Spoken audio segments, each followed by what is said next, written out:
Alors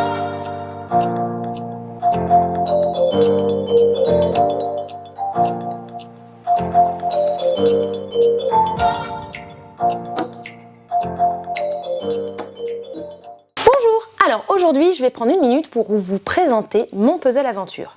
C'est pas vraiment un jeu de société, mais on est quand même dans cet univers-là. L'idée, pour ceux qui ont suivi depuis quelques années, on a en magasin la collection Ma Première Aventure. C'est des livres dont on est le héros, qui sont jouables à partir de 4 ans, avec un parent pour accompagner, dans lequel, pour ceux qui connaissent le système dont on est le héros, vous avez un personnage et en fonction des choix que vous faites, vous allez pouvoir vous déplacer de lieu en lieu, ouvrir les bonnes pages et découvrir différentes histoires. Comme le concept a plutôt bien plu, ils se sont dit, tiens, si on utilisait pour en faire un puzzle. L'idée, puzzle classique, 42 pièces pour un enfant à faire, très sympa, très mignon. Mais là où ça devient intéressant, c'est le côté ranger le puzzle. On retrouve dans le plateau 3 personnages. Vous pouvez choisir de jouer avec Timon, Lina ou Sacha. On va prendre Sacha parce que je l'ai déjà repéré sur la carte. Vous devez donc chercher dans l'illustration où se trouve Sacha.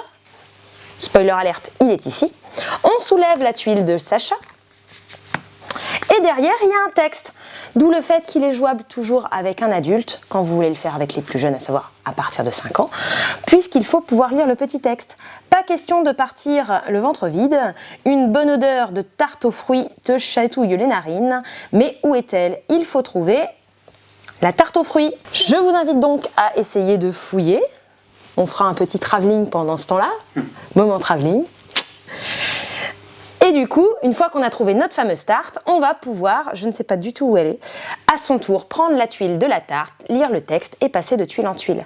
Chaque pièce que j'enlève finit dans la boîte. Logiquement, quand vous avez terminé de suivre l'histoire de Sacha, toutes les tuiles sont à l'intérieur. Et si vous avez suivi les 3 histoires et qu'elles vous plaisent mais que vous les connaissez par cœur, sur le côté de la boîte, vous avez une liste de défis à remplir, d'objets à retrouver vis-à-vis des différents éléments de l'univers. On est donc sur une mécanique toute simple, qui change un petit peu des puzzles classiques et qui permet d'avoir le côté un peu « Où est Charlie ?». On est donc sur un puzzle qui est faisable à partir de 5 ans de façon classique, accompagné après avec les parents ou même après quand ils connaissent les textes par cœur tout seul, pour pouvoir retrouver la sensation du où est Charlie, des petits détails cachés. Et même, je vous disais, il y a une liste sur le côté quand vous avez tous trouvé, il y a même des détails pour vous à observer, à découvrir, auxquels ils n'ont pas forcément pris le temps de noter. En tant qu'adulte, c'est aussi très sympa parce qu'on trouve des détails et des références que n'ont pas forcément les enfants, mais qui ont été faites pour nous, adultes de la génération précédente, des petits clins d'œil.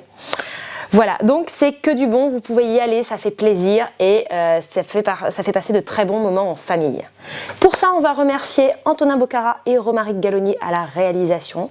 Et pour les jolies petites illustrations, on remerciera Arnaud Boult. Je vous souhaite une très bonne journée, un très bon jeu et un très bon puzzle.